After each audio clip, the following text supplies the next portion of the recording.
Hello दोस्तों, dictation start होगी 5 second बाद। अगर डिक्टेशन आपको अच्छी लगे तो चैनल को सब्सक्राइब ज़रूर करें।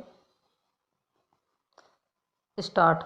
जिस दौर में हर तरफ जिंदगी की भूख में लोग उम्मीद के सहारे सुबह शाम गुजार रहे हैं, उसमें पिछले दिनों महज नई साड़ी पहनने की इच्छा जताने भर के लिए एक बुजुर्ग महिला का मजाक बनाए जाते देखा तो बेहद कोफ्त हुई।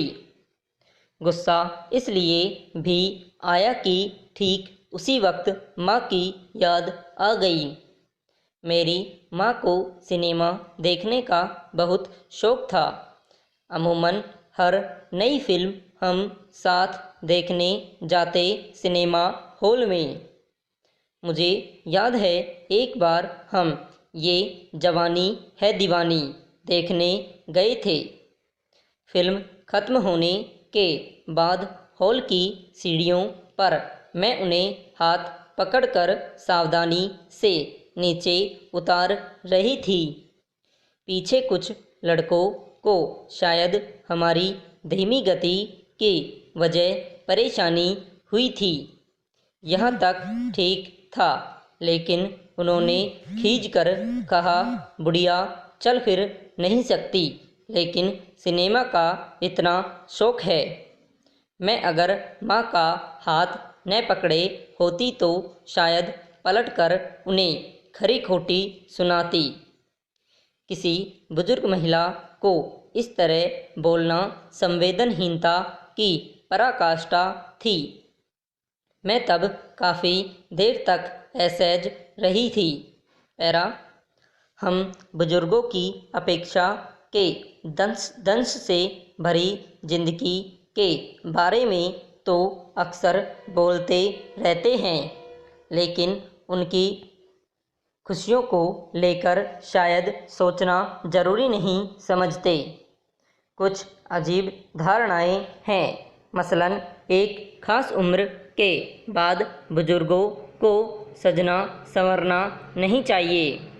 कहीं आने जाने घूमने की लालसा नहीं होनी चाहिए।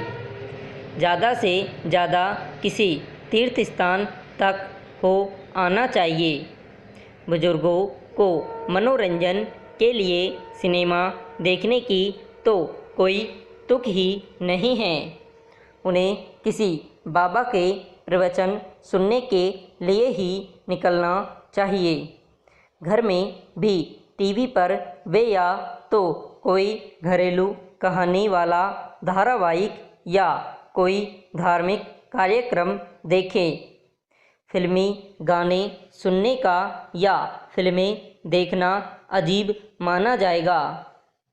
कुल मिलाकर अगर कोई 50-60 की उम्र पार कर चुका है तो उसे एक निश्चित किस्म के सामाजिक व्यवहार की अपेक्षा की जाती है।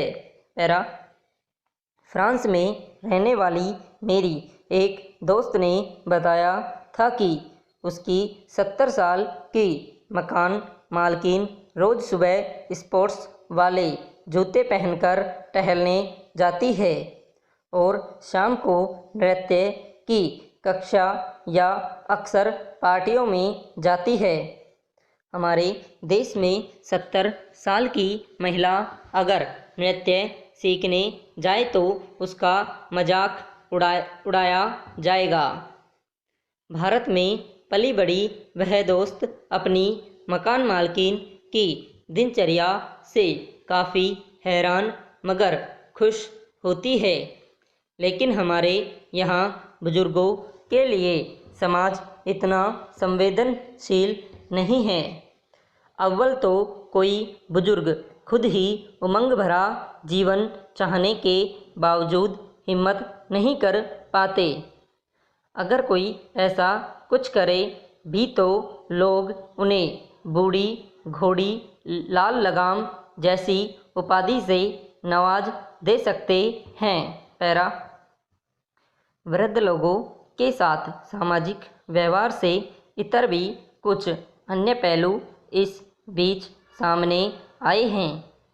एक अजीब व्यवहार हमारी महामारी के संकट के दौरान हुआ, जब कुछ देशों से खबरें आई कि ऑक्सीजन या वेंटिलेटर की कमी होने पर वृद्धों को मरने के लिए छोड़ दिया गया और युवाओं को बचाने को प्राथमिकता दी गई।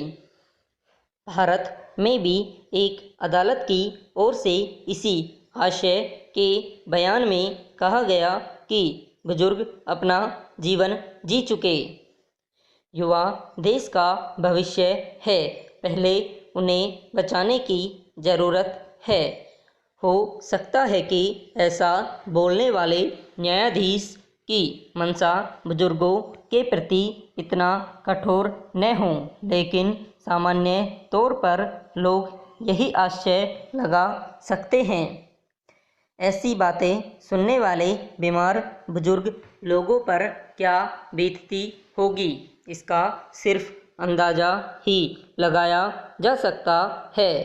पैरा दरअसल हमारे यहाँ लोग जिस तरह के सामाजिक मानसिक प्रशिक्षण से तैयार होते हैं, उसमें बुजुर्गों का पारंपरिक लीक पर घिसा पिटा जीवन जीना ही स्वाभाविक माना जाता है। उनके जीवन में आनंद का लोप हो चुका होता है।